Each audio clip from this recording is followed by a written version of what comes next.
welcome to the Black Salt Mirror. I will be doing a tarot reading for you today. I'm going to start out with an oracle, the Field Guide to Garden Dragons, because I think it's cute. And there are a lot that want to come out. There are 4. We've got the Pumpkin Dragon with Mystery. We've got the Peach Dragon with Vulnerable. The Peanut Butter Dragon with Companion. And the Asparagus Dragon with Consistent. Sounds like a very foodie draw today. It's kind of like they're saying there are things in the dark that have been helping you. It's almost like you have a stuck-on companion. The Peanut Butter Dragon with Companion. Some guide has been with you this time that you've been vulnerable and you didn't know that they were there, but they have been consistently with you, and now is the time that you're starting to realize that you had help, or maybe that they're starting to realize or desire, I guess, to become known. These dragons all have their own little companions, except the Peach Dragon. I don't see, oh no, he's got a caterpillar. A little woolly caterpillar here. The Pumpkin Dragon has a spider. The Asparagus Dragon has a snail here. And the Peanut Butter Dragon has the butterfly here. So you have a companion. It could be an actual physical companion. I set up filming like this so you could see my puppy here, sleeping. Or it could be an ethereal type thing, something on the other side, non-corporeal. It could be a pet that's passed on, a familiar, or it could be something like crows or butterflies or snails or spiders that you just see frequently when you're out, kind of like signal guides to tell you that you're on the right path or that you need to pay attention to something, just to draw your attention to the messages coming in from your spirit team. It could be a signal messenger for some of you, but I'm getting the sense for a lot that it is in fact some kind of companion, since we did draw that card. This is the Curious Travels Tarot, and I've got the Ace of Wands in reverse, and the King of Wands, or sorry, the Ace of Pentacles in reverse and the King of Wands. There's something about giving back.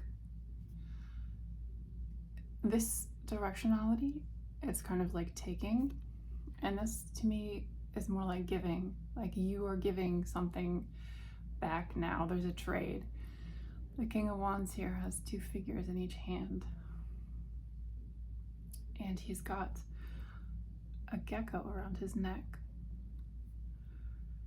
There has been a give and a take with you and this companion, and something is being repaid.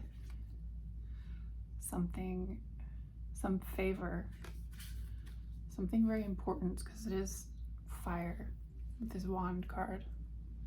I'm going to ask a bit more about what this repayment is.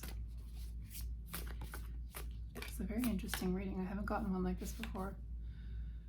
This was sitting on the bottom of the deck when I was pulling the oracle cards, and I could see it because I had the deck bottom up.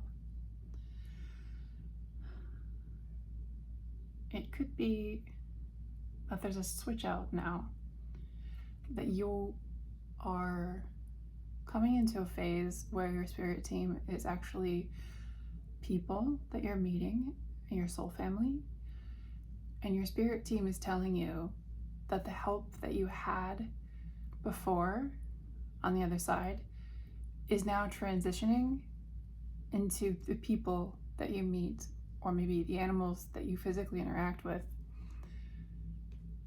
instead of being this mystery. And part of it is because of the work that you've done and how you're not vulnerable anymore. How you are in the spring now and matured. And it could also be that you're starting a family of your own, maybe not having children, but like starting a soul family. And for this transition, the guides that work with you need to be more connected to Earth. So it could be that they're saying goodbye, or it could just be that they're letting you know that there's going to be a change in the way things are there for you. Okay. We've got the Death card. This looks like two stuck together. It is. The Death card and the Page of Pentacles and the Queen of Cups was the second that came out. There's something changing within you. There's something,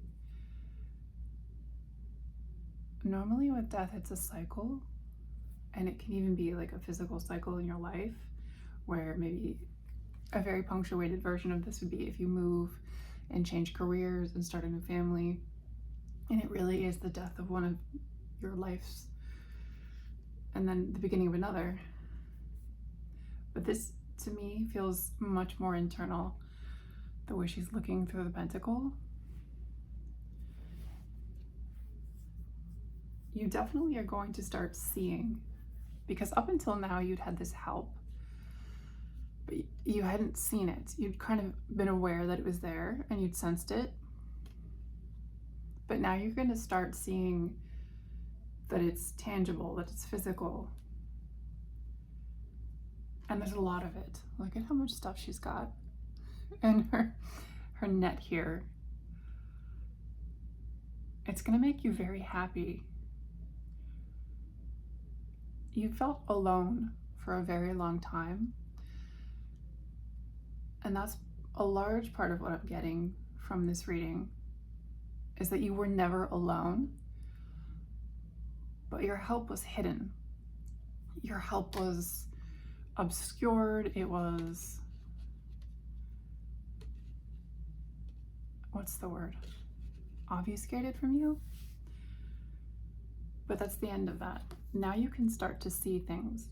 And part of it is because of the shift in you, where you can see a lot of these kinds of things, where you're going to see a lot of the machinations of the other side now and how they're communicating with this world. And there's going to be a distinction between your recognition of corporeal things in this world and they're very tangible, and the help that's coming from the other side. And that's part of what they're trying to say here is, don't be alarmed by the sudden shift in the way that you're perceiving this. Because in order for them to help you more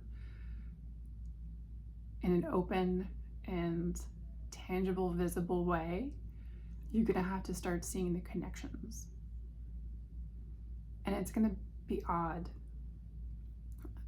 I don't know where I'm thinking of this story where a little girl had like it was a demon companion, and it was like this big lanky thing. And I think some other people could see it, but they didn't perceive it looking the way that it did in the cartoon. It looked more like a normal dog or something, because that's how they perceived it in the real world. But it was like a monster creature, and I have no idea what this cartoon was, or if it was real, or if this is just how they're presenting to me, because I don't think I've actually seen this cartoon before. If I did, it's not coming to the forefront of my mind and telling me, yes, you've seen this before. But it's more like an example of how they're describing this. In order for the things to exist that are going to help you out, they will be perceived by others now when they were hidden before, but they're not going to be perceived in the way that you perceive them. You see how you set up when I said that? There were other dogs barking, but those dog barks sound like normal dog barks, and that's how it's going to be perceived to everyone else, but your companion's going to know, and you're going to know the difference. You're going to hear it differently. And maybe it's not coming to me as a concrete example for a reason. Maybe it's because I don't know the story that you're thinking of when I'm explaining this to you. But that's the big shift. And they're saying it's a big shift. And it's going to be jarring, and that's why they're telling you this now. Is because you're suddenly going to see things in a completely different way. But you're going to understand that they're the things you've always been seeing. And the way that you're perceiving them and the way that you're receiving the information now, it's just different. On the bottom of the deck, we've got the Travelers, which I'm guessing is an extra card because it's not numbered. But you are part of a soul family. So there are other people within your group who will have this perception, and they're saying it's important to seek those people out so that you don't feel overly jarred by this experience, and that you have other people that you can relate to and talk about these other worlds with, these things that you see and that you're planning, so that you don't feel alone. Below that was the Lovers in reverse. You chose to forget this. You've always had this information. You've always had this knowledge. Part of the reason you were incarnated here was to go through life and experience the way that it was before you remembered, and now you're going to remember it. And it is a choice. I think most of you have made that choice already, but they will always remind you that there's free will and that you choose this path and that you chose it before, and that's why you're part of this group. And when you choose it again, your third eye opens and you can see the mirror between the two worlds. Okay, that's a bird. I thought it was a dog whining. Oh, there's a lot about animals and how you're gonna have to recalibrate the way that you hear them, and whether like it's a normal bird or whether it's a sign. That one was a sign. The last one that I saw when I picked these up was the Two of Wands. You have an inverse journey, and I've said this before in other readings. I don't know if I've said it this way. Your journey was in the beginning of your life because you came from the place that everyone else is going to. So you got to be a fish out of water in the beginning, and that's why the Queen of Wands was the fish in the way that it was, or no, the Queen of Cups. I'll get it so that you guys know what I'm talking about. There she is. That's why she was represented to you like this. It's not an attractive card. And the idea of being a fish out of water, it's very disorienting. And it's how many stories start before people have to change. But in your case, you're not changing. You were put in this circumstance to be a fish out of water and to get a sense for what everyone else is transitioning from. Because now you're no longer a fish out of water. This is your element. This transition that's happening right now, this shift in the veil and how the two worlds come together, it's ease for you. It's going back to your childhood in a way. It's going back to what you are. And that's why she's in the swing here, relaxing. This is going to be easy for you. And it might be a little jarring how easy it's going to be, but that's the purpose. Yours was to be difficult and disoriented at first, just to experience what everyone else felt was normal.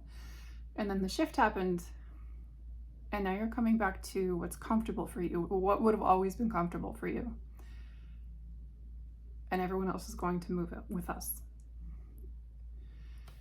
And so the first thing that they're doing for you is giving you these companions, or unveiling them, because you've always had them, but you just couldn't interact with them the way that you would have liked to, or that you're accustomed to, and now you can. Now these companions are going to seem normal to you. Now they're going to seem like peanut butter and asparagus and pumpkins and average things. But they want to point out to you that this is what's happening because it's a big change. And if you don't understand what's going on, it can be confusing and disorienting, and you can question it, even though it feels right, and even though it always felt like what you should have been experiencing. If it's such a big change, because people get accustomed to things, people get comfortable in discomfort. So you learn to distrust when things become good or easy or what you thought they should be, because it seems too good to be true. So they want me to tell you it's not, and that this is how it was always supposed to be.